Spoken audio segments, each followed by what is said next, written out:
तो प्रताप सारंगी को चोट लगने का मामला तूल पकड़ता जा रहा है। प्रताप सारंगी ने खुद ये कहा है कि उन्हें धक्का मुक्की के दौरान ये चोटें आई हैं। उसके बाद उन्हें अस्पताल में भर्ती कराया गया। बीजेपी कई आला नेता उनसे मिलने पहुंचे हैं। अब सांसद सारंगी को चोट लगी है तो इस पर स्पीकर से शिकायत दर्ज कराई जाएगी, ये कहा जा रहा है। इस बीच सदन स्थगित कर दी गई है 2 बजे तक के लिए, क्योंकि बाहर और भीतर दोनों जगह विरोध के स्वर तेज हो रहे थे।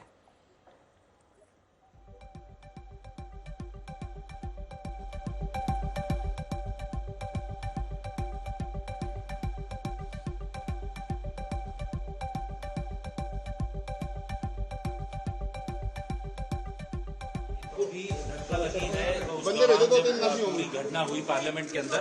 सर, आपको धक्का लगी, चोट किस तरीके से हुआ पूरा वाकया? अरे वो बात कर रहे हैं, हम लोग खड़े थे और राहुल गांधी सीधे चढ़े आए, जबकि किनारे से भी निकल सकते थे, किनारे से साइड से भी रास्ता था, लेकिन हम लोगों के बीच से आए और पीछे राहुल गांधी धक्का देते हुए ऊपर बढ़ रहे, तो धक्का आया, हम लोग पीछे साइड में एकदम गिर गए। स्टेप पे खड़े थे, सीढ़ी पे खड़े थे, तो वो सीधे चढ़े तो पीछे से धक्का वो मारते हुए तो हम लोग गिर गए। प्रताप सारंगी जी को भी चोट आई है काफी। सारंगी नीचे थे, हम लोग सारंगी के ऊपर साइड में थे। सारंगी के नीचे साइड में थे। सर क्या हुआ था? आप बताइए सर कि आप भी साथ में थे, किस तरीके की स्थिति हुई है उस दौरान?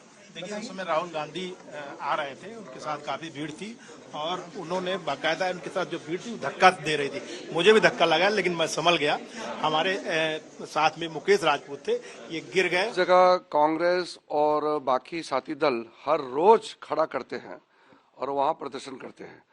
आज बीजेपी एमपी अपने एनडीए सहयोग के साथ वहां खड़े कर रहे थे, तो राहुल गांधी और उनके एमपी जबरदस्ती घुस करके अपना शारीरिक प्रदर्शन जो किया है, ये बहुत गलत हो गया है। पार्लियामेंट अपना शारीरिक ताकत दिखाने का कोई ये प्लेटफॉर्म नहीं है, ये कोई कुश्ती का अखाड़ा नहीं है। राहुल गांधी ने भारतीय जनता पार्टी के 2 एमपीज प्रताप सिंह सारंगी जी और मुकेश राजपूत जी को बहुत बुरी तरह घायल कराया, जोर से धक्का दे करके खून निकलने तक, सर पे चोट आने तक। राहुल गांधी जी ने जो फिजिकल असॉल्ट किया है, धक्का मुक्की जो किया है, मैं सबसे पहले उसको खंडन करना चाहता हूं। दूसरी बात, पार्लियामेंट के परिसर में एमपीज अपना अपना विचार लेकर के प्रदर्शन करते आए हैं और कांग्रेस पार्टी और उनके गठबंधन लोग हर रोज करते हैं। आज इस सत्र का पहली बार एनडीए के एमपीज ने प्रदर्शन इसलिए किया क्योंकि कांग्रेस पार्टी ने बाबा साहब भीमराव अंबेडकर को आजादी के समय से लेकर के अभी तक जो अपमानित करने का सिलसिला जारी रखा और फिर झूठ बोल करके पार्लियामेंट और पार्लियामेंट के बाहर अमित शाह जी का पूरा भाषण का छोटा सा 10-12 सेकंड क्लिप दिखा करके जो भ्रमित करने का कोशिश किया, उसका खिलाफ एनडीए एमपीज का प्रदर्शन चल रहा था।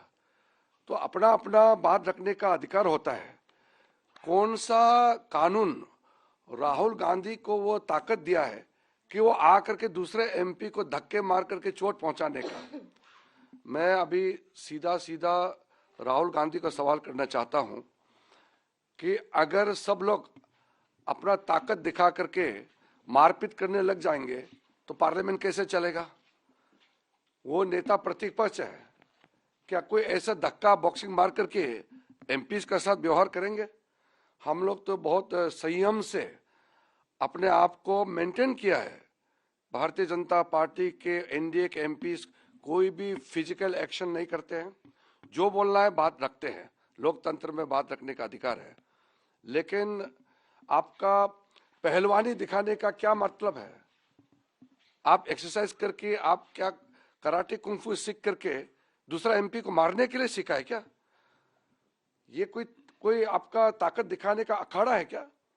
राहुल गांधी का समझना चाहिए, ये नहीं चलेगा। ये कोई राजा का, ये कोई पर्सनल प्रॉपर्टी नहीं है पार्लियामेंट, ये लोकतंत्र का मंदिर है।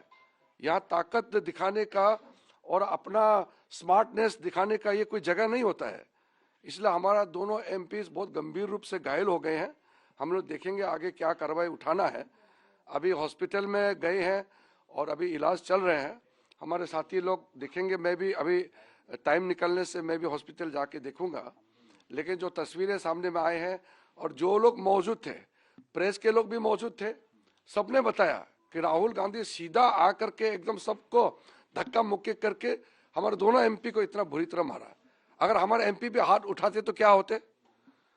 अगर उनका जैसे बिहेव अगर हमारा एमपी भी करते तो क्या हालत होते? तो समझना चाहिए ये कोई यहाँ बॉक्सिंग खेलने का, कुश्ती लड़ने का यह अखाड़ा नहीं है। राहुल गांधी को लोकतंत्र में विश्वास रख करके ये सारा चीजें समझ में आना चाहिए। मैं ऐसा हरकत करने का जो राहुल गांधी ने आज जरूरत किया है, इसको धिक्कार करता हूं, इसको मैं खंडन करता हूं।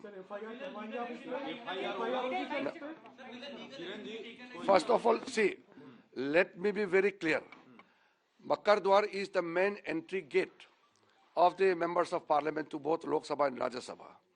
The Congress and their other MPs kept on standing on that particular location, and they have been showing placards and doing all sloganeering for an entire session.